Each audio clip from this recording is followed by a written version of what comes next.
January 5, 1943. The waters off Guadalcanal, Solomon Islands. Lieutenant Commander Ryoji Ohara adjusted his goggles as his Aichi D3A dive bomber broke through scattered clouds at 8,000 feet. Below, the American cruiser formation steamed in a defensive pattern, their wakes cutting white lines across the dark Pacific. Ohara had flown 62 combat missions since Pearl Harbor. He knew exactly how this engagement would unfold. The American 5-inch guns would open fire at maximum range, filling the sky with black puffs of smoke, timed fuses detonating at preset altitudes. He would weave through the barrage, closing to release altitude, then pull away in the confusion. Standard doctrine. Survivable odds. What happened in the next 40 seconds would shatter every assumption the Imperial Japanese Navy held about American anti-aircraft capability. The cruiser USS Helena opened fire at precisely 4,000 yards, but Ohara saw no black smoke bursts blooming in neat patterns across the sky. Instead, the first shell exploded 20 feet from his starboard wing, a brilliant white flash that appeared without warning at exactly his altitude. Then another, closer. Then a third that shredded his wingman's aircraft into burning fragments that tumbled toward the sea. Ohara threw his bomber into a violent diving turn, but the explosions followed him, detonating with impossible precision at his exact flight level. Within 18 seconds of Helena's first salvo, his aircraft was a flaming wreck spiraling into the Pacific. He never understood what killed him. If you're enjoying this deep dive into the story, hit the subscribe button and let us know in the comments from where in the world you are watching from today. The weapon that destroyed Ohara's bomber that morning was a technological achievement that Japanese naval intelligence had concluded was theoretically impossible. A radio proximity fuse, designated VT for variable time, though the name, was deliberate misdirection.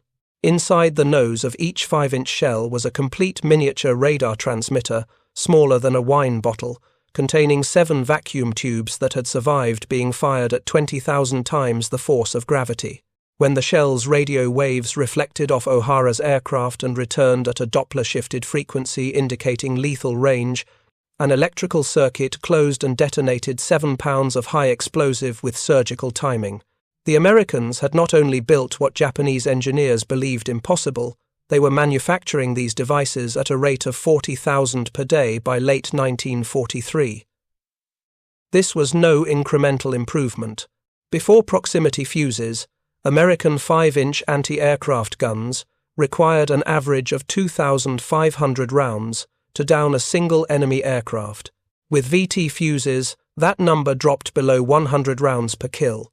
In some engagements, the ratio approached 20-1. The transformation was so dramatic that by mid-1944, Japanese aircrews were reporting to their commanders that American anti-aircraft fire had become essentially unsurvivable. They were not exaggerating. The proximity fuse would turn American naval anti-aircraft defenses from a dangerous obstacle into an impenetrable wall that would break the back of Japanese naval aviation. The story of how this impossible weapon came to devastate Japanese air power began not in the Pacific theater, but in the laboratories and factories of the United States, where in the summer of 1940, a small group of American scientists were tasked with solving what every major military power had concluded was an unsolvable problem.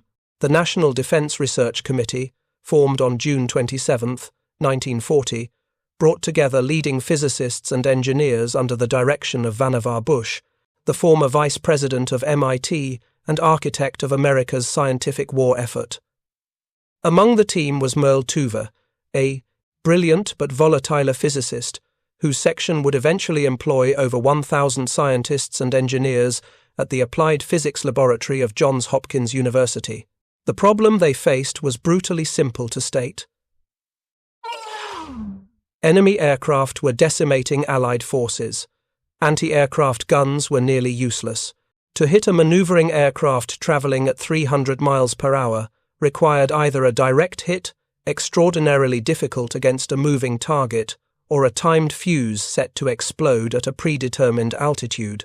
In practice, gunners had to estimate the target's altitude, speed, and trajectory, set the fuse timing, and hope the shell exploded somewhere near the aircraft. The mathematics of deflection shooting were complex. The margin for error was tiny. The results were abysmal. British analysts calculated that at the start of the war, destroying a single enemy aircraft required between 20,000 and 100,000 anti-aircraft rounds, depending on conditions and the skill of gun crews. The concept of a proximity fuse had tantalized military planners for decades. If a shell could somehow detect when it approached a target and detonate automatically, accuracy would become irrelevant. The shell would find the target itself. But the technical challenges appeared insurmountable. Germany had explored proximity fuses as early as 1930, developing over 30 different designs. They tested acoustic sensors that would trigger on engine noise, electrostatic detectors that would respond to the charged surfaces of aircraft, and even photoelectric cells that would react to changes in light. By 1939, after nearly a decade of research, German engineers concluded the problem could not be solved with available technology. When Hitler's staff issued directives in 1940, prioritizing only projects that could reach production within 6 months to support the coming invasion of the Soviet Union, Germany's proximity fuse programs were cancelled. Rheinmetall Borsig would resume limited work in 1944, but far too late to affect the war's outcome. The British had pushed further. By 1939, researchers at the Telecommunications Research Establishment had conceived of using a miniature Doppler radar system. The concept was elegant. A tiny transmitter in the shell's nose would emit radio waves. When these waves struck an aircraft and reflected back, the frequency would shift due to the Doppler effect, the same phenomenon that causes a train whistle's pitch to change as it passes. When the reflected signal reached a predetermined frequency, indicating the target was within lethal range, the shell would detonate. The British tested prototypes on rockets, which faced far less severe acceleration than gun-fired shells. The results were promising, but highlighted 2 critical obstacles. First, the cost was astronomical. Each prototype fuse required hand assembly of dozens of delicate components. Mass production seemed impossible. Britain's industrial capacity was already stretched to building fighters, bombers, tanks, and ships. Diverting resources to an experimental fuse of uncertain effectiveness was not feasible. Second, and more fundamentally, they could not solve the miniaturization problem. The smallest vacuum tubes available, those used in hearing aids, were still too delicate to survive the violent acceleration of being fired from a gun.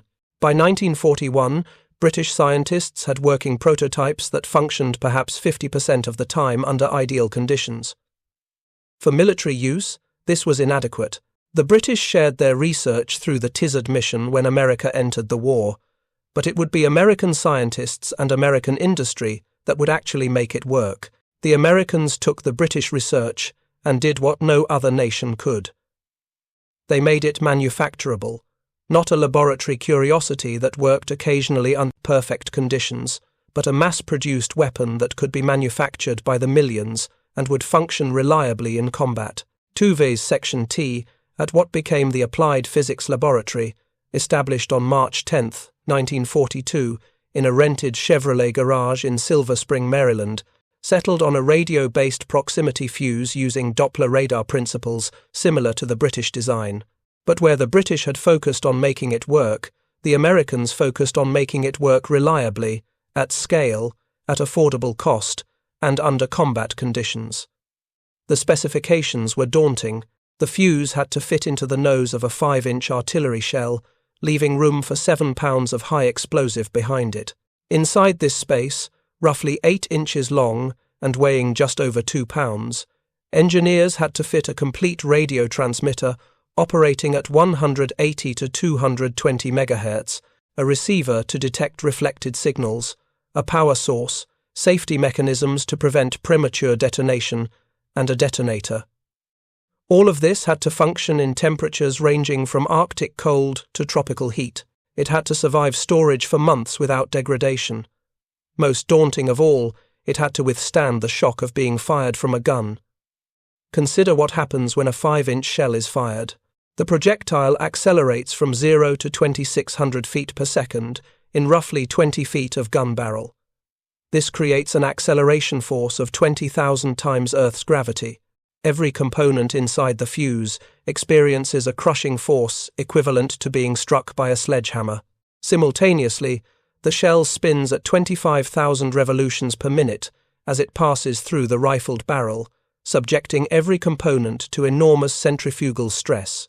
After surviving this violence, which lasts perhaps 0.03 of a second, the delicate electronics had to function perfectly during the brief flight time before reaching the target. The entire engagement from firing to detonation might last only 5 to 7 seconds. James Van Allen, a young physicist who joined the Applied Physics Laboratory in April 1942 as a founding member, faced the task of developing what the team called ruggedized vacuum tubes. He started with miniature tubes that Raytheon and Sylvania had developed for hearing aids. These were the smallest, most robust tubes available, but they were designed for the gentle environment of sitting in someone's pocket, not the cataclysmic violence of artillery fire. Working closely with engineers at Sylvania, Van Allen redesigned the tubes from first principles. The glass envelopes were thickened and carefully annealed to withstand shock. The internal filaments and grids were redesigned with shorter spans and heavier cross-sections to prevent breakage under acceleration.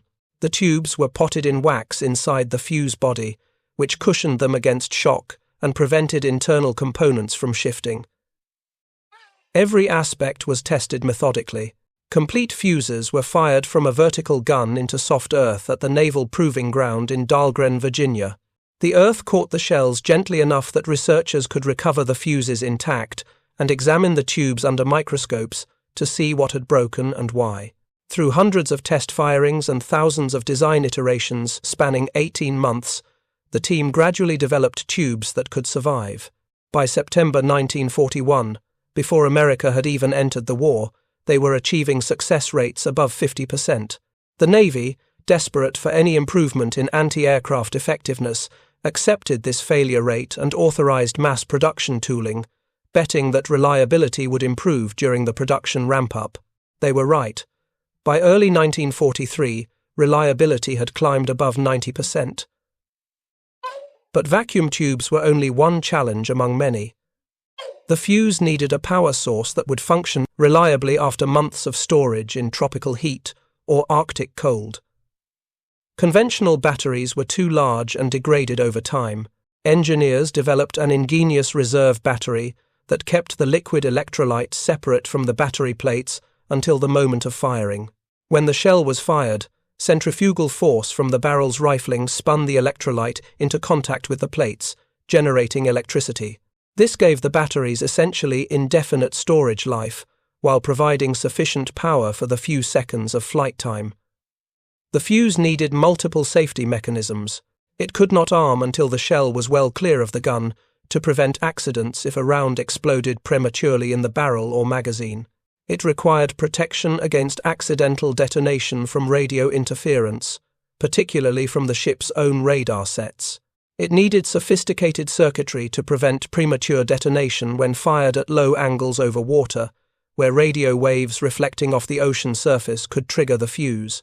Each safety feature added complexity and required additional components in an already crowded package.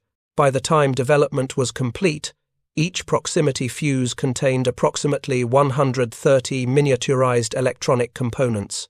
The Mark 32 fuse designed for the Navy's 5-inch .38 caliber gun was 8 inches long and weighed just over 2 pounds. Inside its aluminium casing, sealed and waterproofed, was perhaps the most sophisticated piece of miniaturized electronics that existed in 1942. To put this in perspective, a typical table radio of that era contained perhaps 20 components and was the size of a bread box. The proximity fuse packed 6 times as many components into a package the size of a thermos bottle, and it had to work after being subjected to forces that would instantly destroy any civilian electronic device. The first proof that all this extraordinary engineering actually worked came on August 12, 1942, when the light cruiser USS Cleveland conducted operational tests in Chesapeake Bay, The targets were 3 radio-controlled drone aircraft, flying various patterns at different altitudes. Using conventional ammunition with timed fuses, downing these maneuvering drones typically required dozens of shots and sometimes proved impossible. Cleveland's gunners, firing proximity-fused shells for the first time in operational conditions, destroyed all 3 drones with just 4 bursts of fire. The first drone was hit on the second salvo. The second drone exploded on the third salvo.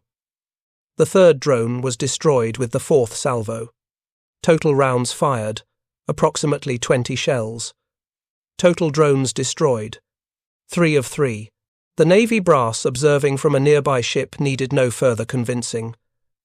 They immediately cancelled the remainder of the scheduled tests and ordered mass production to begin. 5 companies were selected to manufacture the fuses: Crosley Corporation in Cincinnati, Radio Corporation of America, Eastman Kodak, General Electric, and McQuay Norris. Production started slowly as manufacturers tooled up and trained workers. By the end of 1942, the factories were producing roughly 500 fuses per day, but American industrial capacity was just beginning to accelerate. By late 1943, production had reached 40,000 fuses per day. Over the course of the war, American industry would produce more than 22 million proximity fuses at a total cost exceeding $1 billion 1940s dollars. More than 100 factories participated in some phase of production, from raw materials to final assembly. The Crosley Corporation alone produced 5,259,113 fuses, representing 24% of total production. The company employed 10,000 workers operating continuously 7 days a week, achieving peak output of 16,500 fuses daily.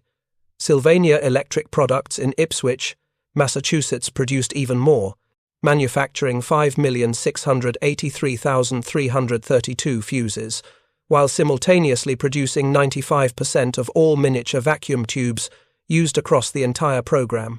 Thousands of workers, many of them women with no previous technical experience, assembled the intricate components under conditions of absolute secrecy. The security surrounding the proximity fuse was second only to the Manhattan Project. Workers signed secrecy oaths and were subject to search when entering and leaving the facilities. They assembled components without knowing what they were building or what the finished fuses would be used for. The device was given the deliberately misleading code name VT fuse, supposedly standing for variable time, to disguise its true nature as a radio proximity detector. The very existence of the weapon was classified at the highest level. Even its use in combat was initially restricted to situations where there was no chance of a dud shell falling into enemy hands where it might be recovered and reverse-engineered. The first combat use came on that morning of January 5, 1943, off Guadalcanal. Lieutenant Commander Red Cochran, commanding the aft 5-inch battery on USS Helena, fired 3 salvos of proximity-fused shells at Lieutenant Commander Ohara's departing dive bombers. The first salvo bracketed 1 aircraft. The second salvo destroyed it utterly, the shell detonating so close to the fuselage that the bomber simply disintegrated in mid-air. The third salvo damaged another aircraft that crashed attempting to return to base. Helena's gunners had achieved with 9 shells what would previously have required perhaps 200 rounds. Word of the success spread rapidly through the Pacific Fleet. By mid-1943, substantial quantities of proximity-fused ammunition were being shipped to Pearl Harbor and distributed to frontline units. Combat results exceeded every prediction. Naval officers began filing after-action reports, describing anti-aircraft engagements that seemed almost miraculous. Ships that had previously blazed away with hundreds of rounds to down a single attacker were now destroying multiple aircraft with a handful of salvos. The statistics told the story with brutal clarity. In 1943, proximity-fused anti-aircraft fire was credited with more than half of all Japanese aircraft downed by naval gunfire, despite proximity fuses being used in only 25% of shells fired. The fuses were that much more effective than conventional ammunition. Japanese pilots and aircrew, meanwhile, were reporting something terrifying to their commanders. American anti-aircraft fire had fundamentally changed. The familiar black smoke bursts of timed fuses, which skilled pilots could weave through by varying altitude and making unpredictable turns, had been replaced by something far more deadly. Shells that exploded with pinpoint accuracy at the aircraft's exact altitude. Bursts that appeared without warning, giving no time to react. Fire that seemed to track the aircraft through evasive maneuvers. In pilot debriefings recorded by Japanese naval intelligence, aircrews described feeling hunted, as if every American shell possessed eyes that could see them and a brain that could predict their movements. The reality was both simpler and more sophisticated than the pilots imagined. The proximity fuse did not track the aircraft or predict its movements. It simply waited until the returning radar echo indicated the target was within lethal range, typically 60 to 80 feet, and then detonated.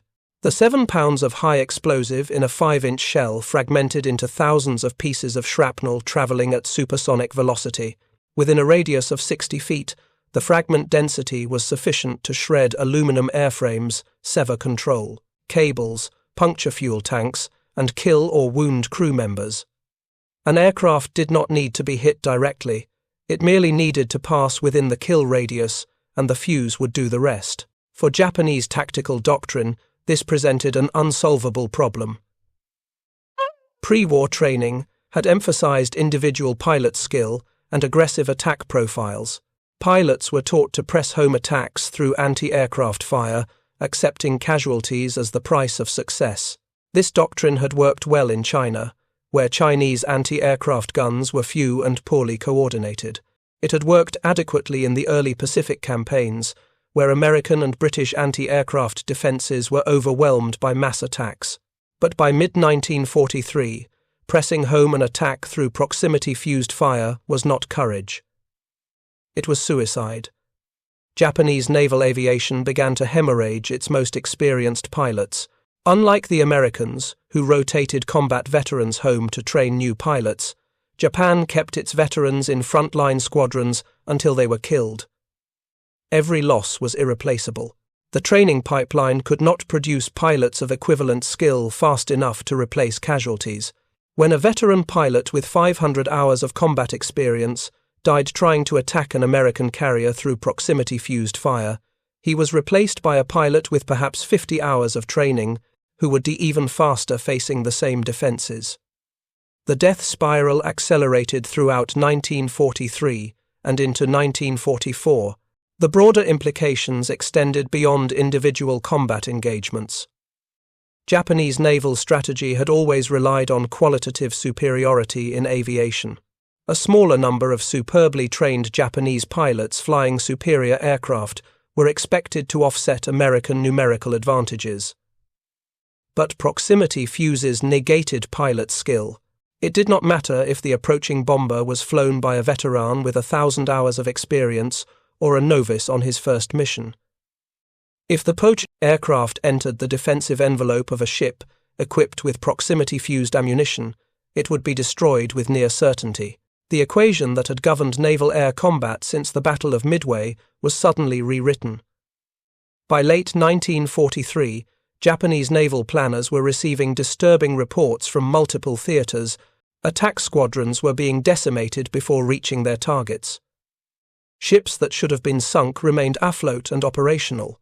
American carrier task forces, which Japanese doctrine assumed would be vulnerable to determined air attack, were proving nearly invulnerable. In several engagements, entire attack waves were wiped out without inflicting significant damage. The most alarming reports came from pilots who survived encounters with proximity-fused fire. They described a sense of hopelessness, of flying into a wall of steel that could not be penetrated or evaded. Admiral Isoroku Yamamoto, commander of the combined fleet until his death in April 1943, had warned before Pearl Harbor that Japan might win victories for 6 months to a year, but could not prevail in a prolonged war against American industrial capacity. He understood that once America's factories reached full production, Japan would be overwhelmed by sheer quantity. What Yamamoto had not anticipated was that American industry would produce not just more weapons, but better weapons. Weapons that represented technological capabilities Japan could not match. The proximity fuse embodied this advantage. It was not just a clever device. It was a demonstration of comprehensive superiority in electronics, manufacturing, and industrial organization. Japanese technical intelligence made desperate efforts to recover intact proximity fuses for analysis. Orders went out to salvage teams to prioritize recovery of unexploded American shells. Rewards were offered for any fuse brought in undamaged. The few examples recovered were rushed to naval research facilities, where engineers attempted to understand how the devices worked. What they found shocked them. The miniature vacuum tubes were beyond anything Japanese industry could produce. The printed circuit boards were unlike anything in Japanese electronics. The reserve battery design was ingenious. The radio circuitry was elegant and efficient. Most disturbing of all, the manufacturing quality was extraordinarily high. Every component was built to precise tolerances.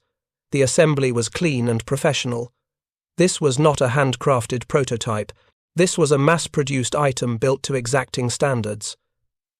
Japanese engineers reached the same conclusion their German counterparts would reach a year later when examining captured fuses in Europe. The proximity fuse required industrial capabilities Japan simply did not possess. Building a working prototype might be possible given sufficient time and resources. Mass-producing millions of them was impossible. The vacuum tube technology alone would require complete retooling of Japanese electronics factories.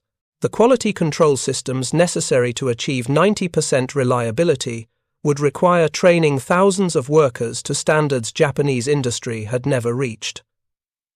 The cost per fuse would be prohibitive, and even if all these obstacles could be overcome, the resources required would compete with production of aircraft, ships, and basic ammunition that were already in desperately short supply. One Japanese engineer, interrogated after the war, described examining a proximity fuse and experiencing what he called industrial despair, not despair at Japanese engineering skills, which he believed were equal to American skills, but despair at the vast gulf in industrial capacity. The fuse represented an economy that could allocate billions of dollars to a single weapon system, mobilize over 100 factories, and train tens of thousands of workers to assemble complex electronics. Japan could not match this even in peacetime, much less while fighting a multi-front war. The engineer concluded that Japan had been fighting an enemy whose industrial strength was fundamentally misunderstood. American production was not just larger in scale, it was operating at a different level of sophistication. This realization spread slowly through the Japanese military as more officers encountered proximity-fused fire and survived to report their experiences. By early 1944, the psychological impact was becoming as significant as the physical casualties. Pilots knew that pressing home attacks meant almost certain death. Morale began to crack. Some aircrew developed what American intelligence termed approach reluctance, hesitating or turning away before reaching release points. This was catastrophic for strike effectiveness. A torpedo bomber that released too early would miss. A dive bomber that pulled out too high would not hit. The proximity fuse was not just killing Japanese pilots, it was breaking the will of survivors. I'm building toward the 900 word mark where the second CTA will be placed. Then I'll pause and wait for your instruction to continue with the final section. The true test of the proximity fuse's effectiveness came not in isolated engagements, but in sustained combat, where the cumulative impact could be measured across dozens of attacks over weeks and months. The Marianas Campaign in June and July of 1944 provided exactly this test. Operation Forager, the American invasion of Saipan, Tinian, and Guam, was Japan's last chance to halt the American advance across the Central Pacific.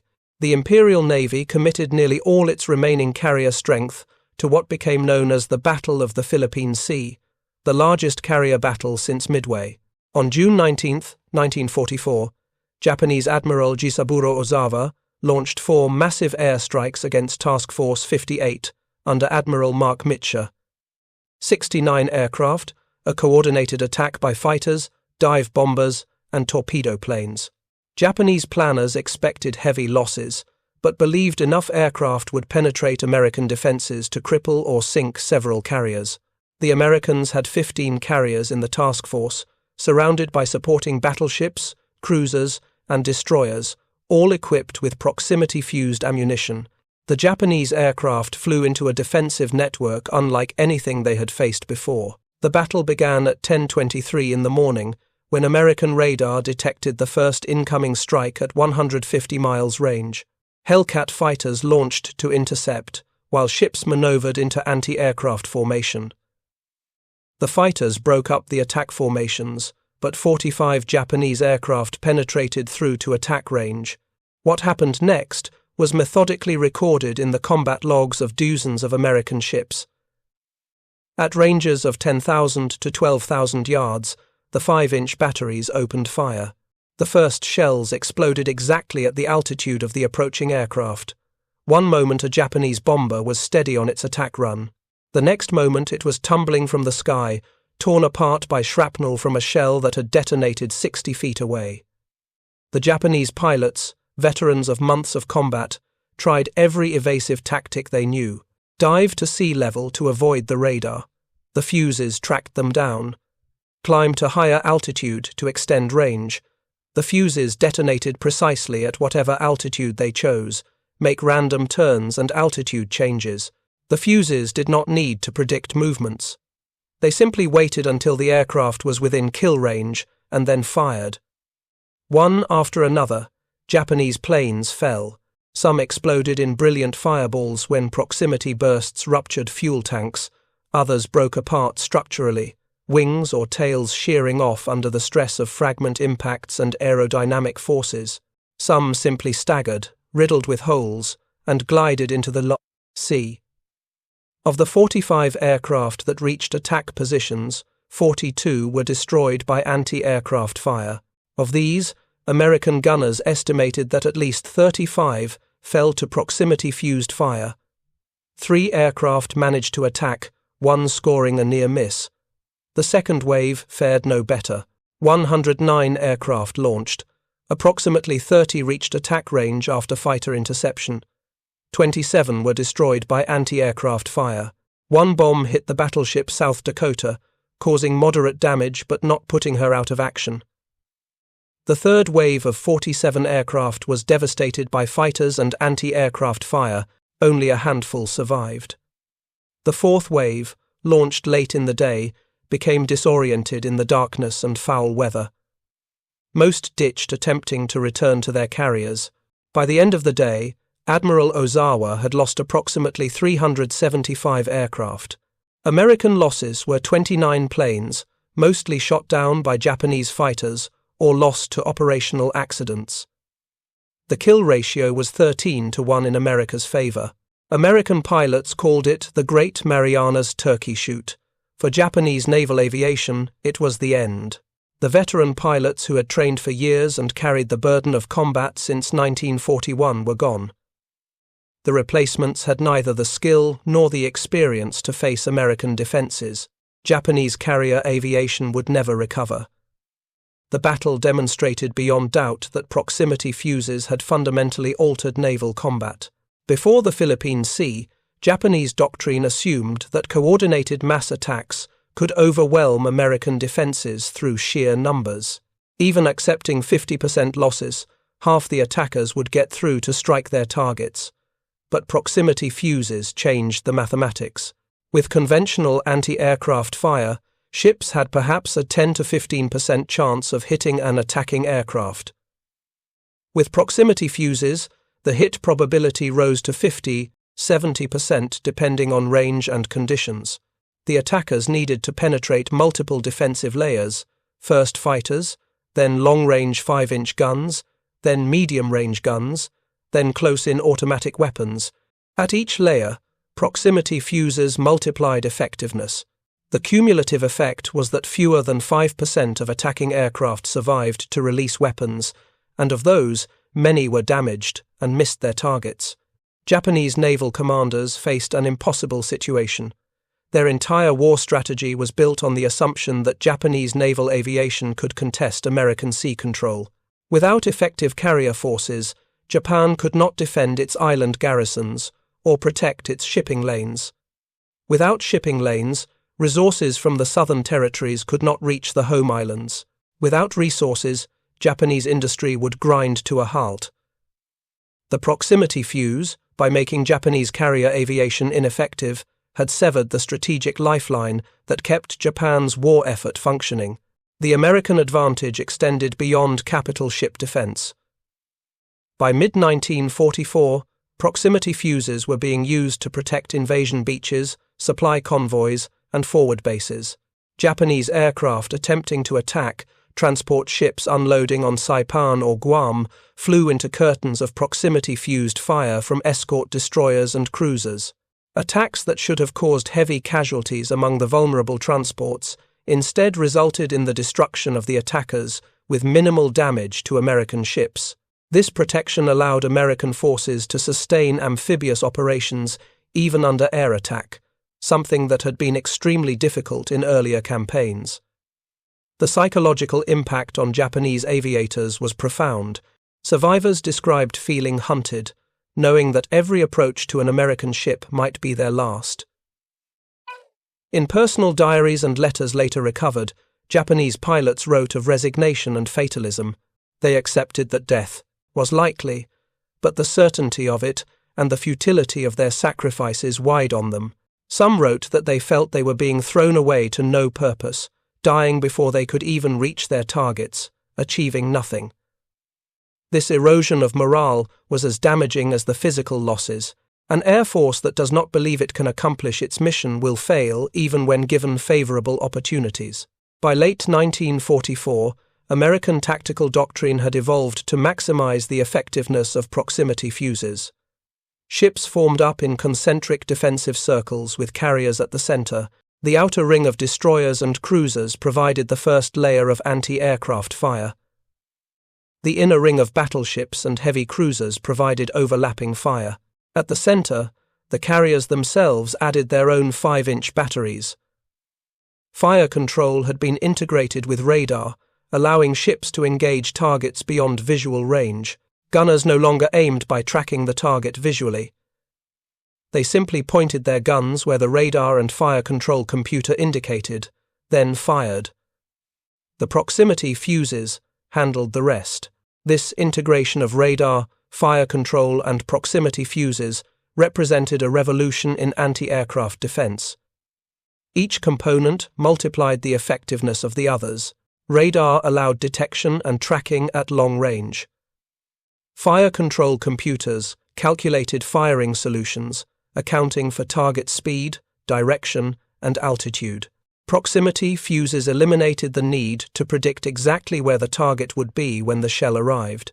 The combination transformed anti-aircraft gunnery from an art requiring judgment and experience into a science where mathematics and electronics replaced human skill. Japanese engineers studying this system from captured documents and interrogations of American prisoners of war understood that they were facing not just a technological gap, but a systemic advantage. The proximity fuse was one component of an integrated combat system. Even if Japan could somehow manufacture proximity fuses, they lacked the radar systems, fire control computers, and trained personnel to use them effectively. Building the fuses would require retooling the industry. Building the complete combat system would require rebuilding the entire Navy's infrastructure. Neither was possible while fighting a losing war. If you find this story engaging, please take a moment to subscribe and enable notifications. It helps us continue producing in-depth content like this. The campaign in the Philippines in October 1944 brought another demonstration of proximity fuse effectiveness, this time under conditions that revealed its limitations as well as its strengths. The Battle of Leyte Gulf, fought from October 23rd through 26th, involved hundreds of ships and aircraft across multiple engagements spanning thousands of square miles. In the air battles over the invasion beaches and fleet anchorages, American ships fired thousands of proximity-fused shells against waves of Japanese attackers. The battle also saw the first organized use of kamikazes, Japanese pilots deliberately crashing explosive-laden aircraft into American ships. Vice Admiral Takejiro Onishi had formed the first kamikaze units on October 19th, arguing that conventional attacks had become ineffective and that suicide tactics were Japan's only remaining option. The kamikazes presented a different challenge than conventional attacks. A pilot trying to survive would break off his attack run if damaged, or if defenses appeared too strong. A kamikaze would continue regardless of damage, requiring complete destruction to stop. This meant that proximity fuses needed to not just damage the aircraft, but destroy it so thoroughly that it could not continue to the target. The statistics from later Gulf showed that proximity fuses remained highly effective against kamikazes, but less overwhelmingly so than against conventional attacks. Approximately 60 to 70% of kamikazes were destroyed by anti-aircraft fire before reaching their targets, compared to 80 to 90% of conventional attackers. The difference was that damaged conventional aircraft would turn away, while damaged kamikazes would continue.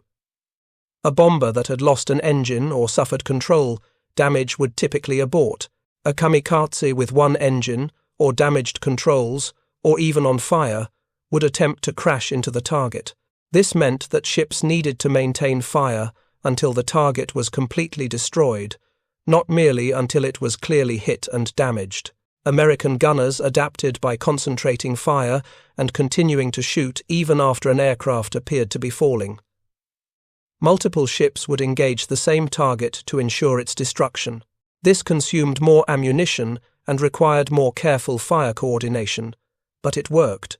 Throughout the Philippines campaign, kamikazes sunk several American ships and damaged dozens more, but the vast majority of kamikaze attacks were defeated by proximity-fused anti-aircraft fire.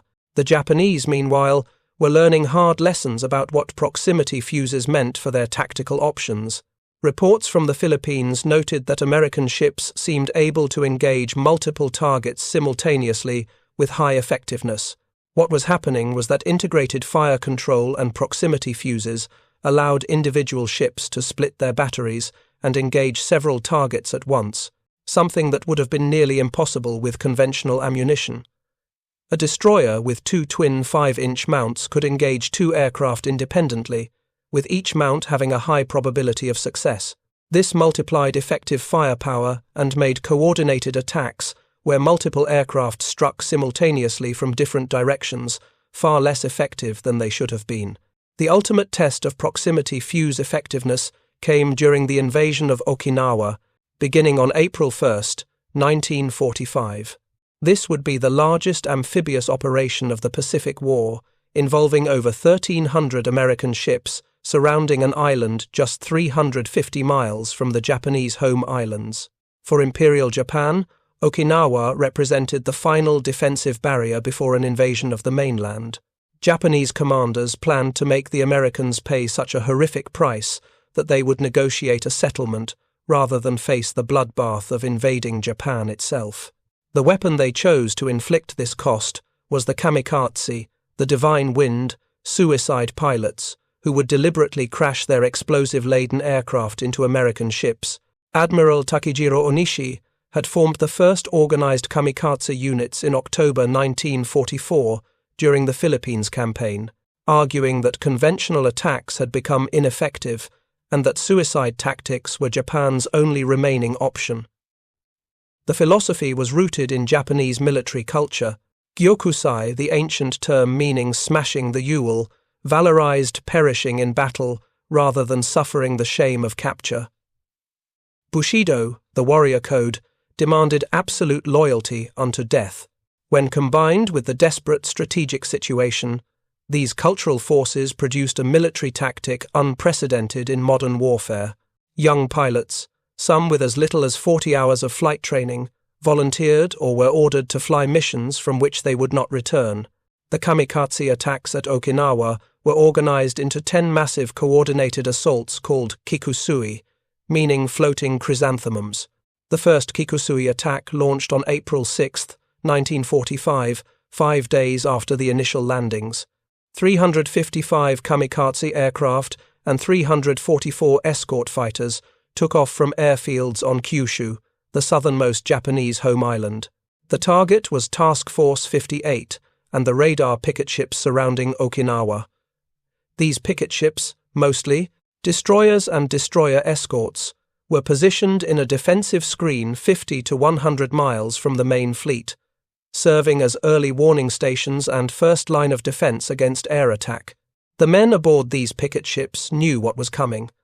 Unlike conventional attacks where enemy pilots would try to survive, kamikazes would press home their attacks regardless of damage, fire, or wounds. A kamikaze could lose an engine, have its control surfaces shredded, be on fire, and still continue boring in toward its target. The only way to stop a kamikaze was to destroy it so completely that it physically could not reach the ship. This placed extraordinary demands on anti-aircraft defenses.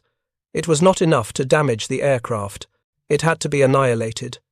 The first wave of Kikusui No. 1 hit at 3 in the afternoon and lasted 5 hours.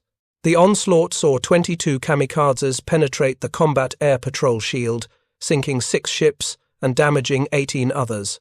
But what those numbers concealed was that the vast majority of the 355 attacking aircraft never reached their targets. American fighter patrols, vectored to intercepts by the radar picket ships, shot down dozens before they reached the defensive perimeter. Of those that got through the fighters, proximity-fused anti-aircraft fire destroyed most of the remainder. Aboard the destroyer USS Laffey at Radar Picket Station No. 1, the crew experienced what would become known as one of the most intense kamikaze attacks of the entire war. On April 12, 1945, Laffey was struck by 4 bombs and hit by 6 kamikaze aircraft over the course of 80 minutes. The ship's 5-inch guns, firing proximity-fused ammunition, shot down multiple attackers. Gunners described watching kamikazes disintegrate in mid-air as proximity bursts, detonated at exact range, the aircraft simply coming apart under the concentrated shrapnel.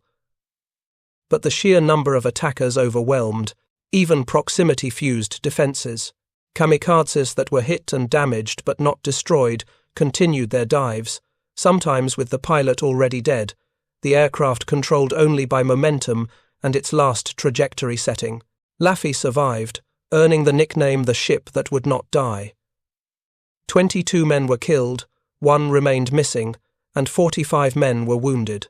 The destroyer limped into port with massive damage but remained afloat, a testament both to American damage control and to the effectiveness of proximity fuses in reducing the number of successful hits. Had conventional anti-aircraft ammunition been used, naval analysts estimated that twice as many kamikazes would have reached their targets, likely resulting in the ship's loss. The pattern repeated across the fleet.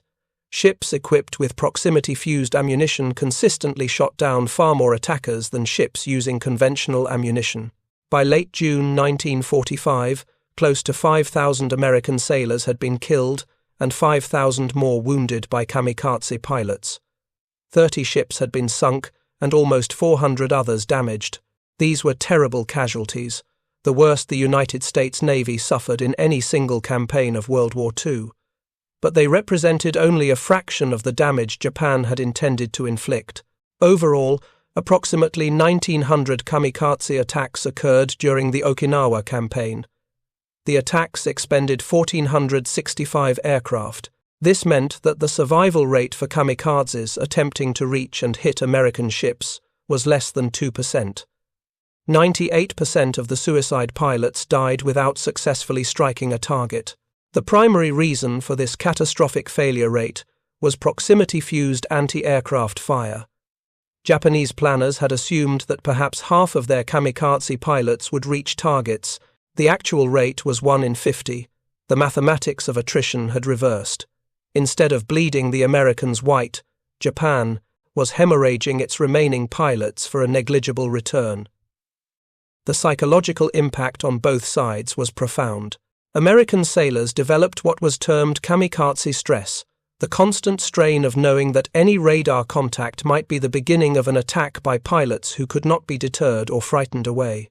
Men on radar picket duty experienced some of the highest psychological casualty rates of the Pacific War. Yet they also took comfort in the effectiveness of their weapons. Sailors witnessed proximity bursts, destroying kamikazes at distances where conventional fire would have been useless. They saw aircraft literally blown apart in mid-air before reaching gun range. The technology gave them a fighting chance against an enemy using suicide tactics. For the Japanese, the failure of the kamikaze campaign at Okinawa was devastating.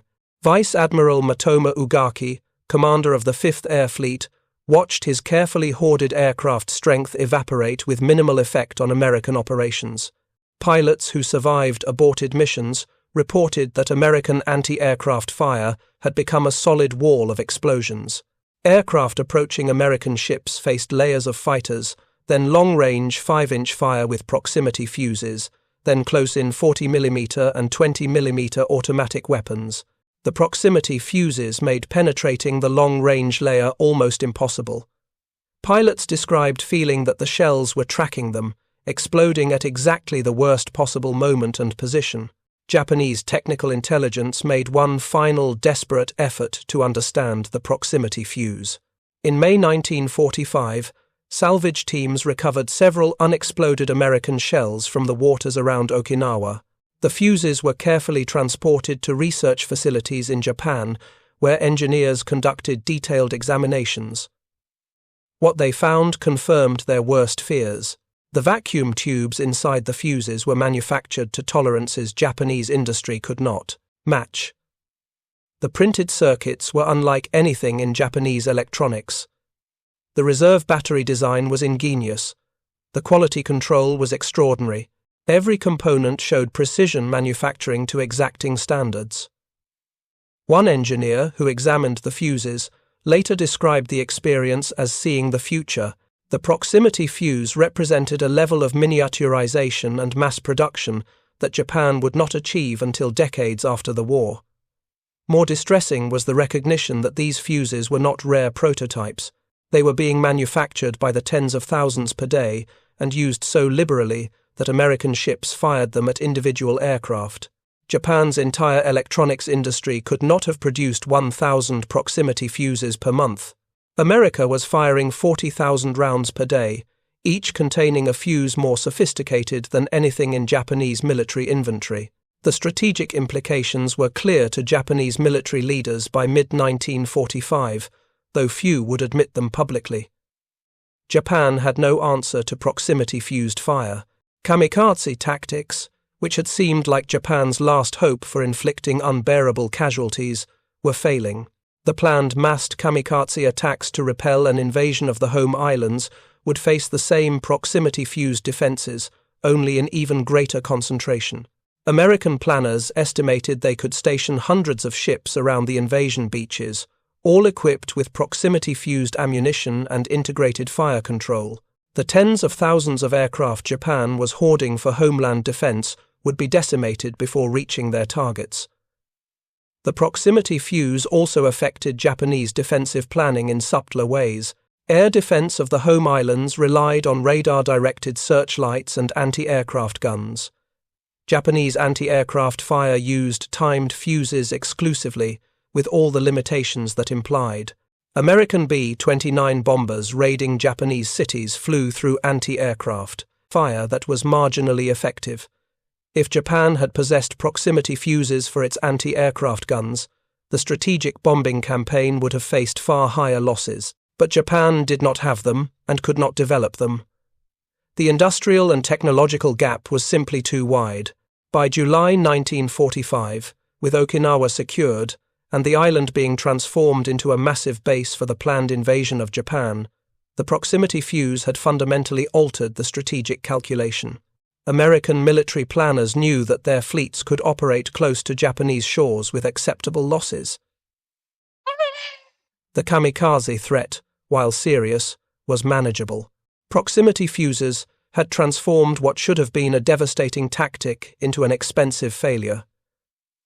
Japan had expended thousands of aircraft and pilots, irreplaceable assets, for minimal strategic gain. The broader pattern of American technological and industrial dominance that the proximity fuse exemplified extended across every aspect of the Pacific War by 1945. American radar was superior. American fire control was more sophisticated. American logistics allowed operations at distances Japan could not sustain. American code breaking read Japanese communications in real time, and American production outstripped Japanese capacity by factors of 10, 20, or 50, depending on the item. The proximity fuse was merely the most dramatic example of this systematic advantage. Japanese prisoners of war, questioned by American intelligence officers about their perceptions of American capabilities, consistently mentioned the proximity fuse as evidence of a fundamental disparity. One captured naval officer stated that Japan had been fighting a 20th century war with 19th century assumptions about what was possible. The proximity fuse demonstrated that America could solve problems Japan had concluded were unsolvable. If Americans could miniaturize radar into a shell fuse, what else could they build? The psychological impact of this realization went beyond any single battle. It suggested that Japan was facing an enemy whose capabilities were essentially unlimited. The aftermath of Okinawa saw Japanese strategic planning shift from how to win the war to how to end it without complete destruction. The kamikaze campaign had failed to inflict unbearable casualties. The proximity fuse had seen to that. Although kamikazes had inflicted some of the heaviest casualties on American carriers in 1945, the Imperial Japanese Navy had sacrificed 2,500 kamikaze pilots and the Imperial Japanese Army Air Force 1,387 without successfully sinking any fleet carriers, cruisers, or battleships. The only American surface losses were escort carriers, destroyers, and smaller ships. Vessels that, while important, were not strategically irreplaceable. The United States Navy was large enough by 1945 that damaged ships could be detached back home for repair without hampering the fleet's operational capability. When a kamikaze hit an American carrier, it meant 6 months of repair at Pearl Harbor. When a kamikaze hit a British carrier with armored flight decks, it was just a case of sweepers, man your brooms. But regardless, the Americans had dozens of carriers.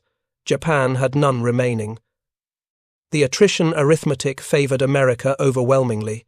The proximity fuse's contribution to ending the war cannot be measured solely in aircraft destroyed or ships saved. Its psychological impact on Japanese planning was equally significant.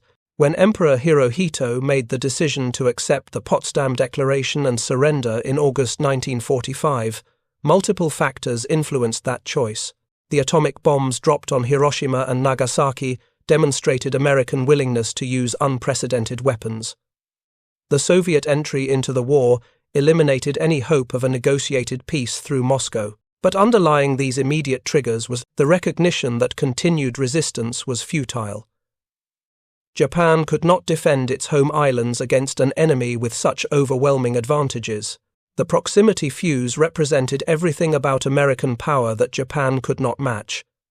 It was sophisticated technology, yes, but more importantly, it was sophisticated technology produced in vast quantities. It combined scientific excellence with industrial might and organizational competence. The very existence of 22 million proximity fuses, each a miniaturized marvel of electronics, proved that America operated at a different level of capability. For Japanese military planners who understood what they were facing, the proximity fuse was not just a weapon, it was a message. The message was that resistance was hopeless. American scientists and engineers who developed the proximity fuse took pride in their achievement, but few fully grasped its psychological impact on the enemy. James Van Allen, who would go on to become a founding figure in space exploration, later stated that he had focused on solving the technical problems of making vacuum tubes survive artillery acceleration. He had not considered what it would mean for Japanese pilots to face weapons that seemed almost magical in their effectiveness. Merle Tuver, the volatile physicist who drove the applied physics laboratory, viewed the proximity fuse primarily as an engineering triumph. Only after the war, reading Japanese accounts and interrogation reports, did he understand that the fuse had contributed to breaking Japanese will to continue fighting. The post-war analysis of proximity fuse effectiveness produced statistics that validated every prediction made during development.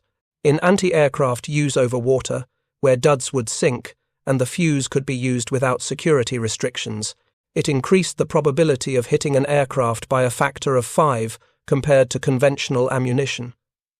In fleet defense operations, ships using proximity-fused ammunition achieved kill ratios 3 to 4 times higher than ships using timed fuses. Against kamikaze attacks, where complete destruction of the target was required, proximity fuses increased effectiveness by a factor of 3. These were not marginal improvements, they were revolutionary increases in capability. The cost-benefit analysis was equally impressive. Each proximity fuse cost $18 by 1945, compared to the $5 cost of a conventional timed fuse. But a proximity-fused shell was worth 5 to 10 conventional shells in terms of effect. Since the shell itself cost far more than the fuse, the extra $13 for a proximity fuse was an obvious value. American commanders used them without hesitation, confident that the increased effectiveness justified the cost. This reflected an economic reality that Japan could never match. America could afford to spend an extra $13 per shell to save ships and lives. Japan could not afford to spend $13 in the first place. The legacy of the proximity fuse extended far beyond World War II.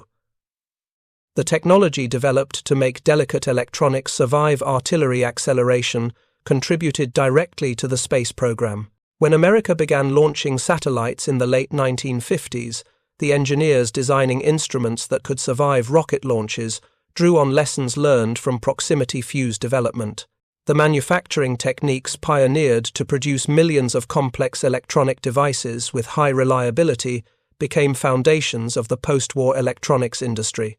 The quality control methods, the workforce training programs, and the supply chain management systems all found applications in civilian production. But in the immediate context of 1945, the proximity fuse was a weapon that helped win the Pacific War. It transformed American naval anti-aircraft defenses from adequate to dominant. It broke the back of Japanese naval aviation by making conventional attacks unsustainable and kamikaze attacks futile. It allowed American fleets to operate close to Japanese shores despite desperate suicide attacks. It contributed to the psychological pressure that led Japan to surrender, and it demonstrated to the world that American industrial and technological power was unmatched. For the Japanese pilots who flew against American ships in 1943, 1944, and 1945, the proximity fuse was the weapon that shattered their assumptions about American capabilities. They had expected numerically superior, but technologically unsophisticated opponents. Instead, they faced an enemy who had solved impossible problems through brilliant engineering and overwhelming industrial application. The shells that exploded with perfect precision at exactly the right altitude and range were not lucky shots.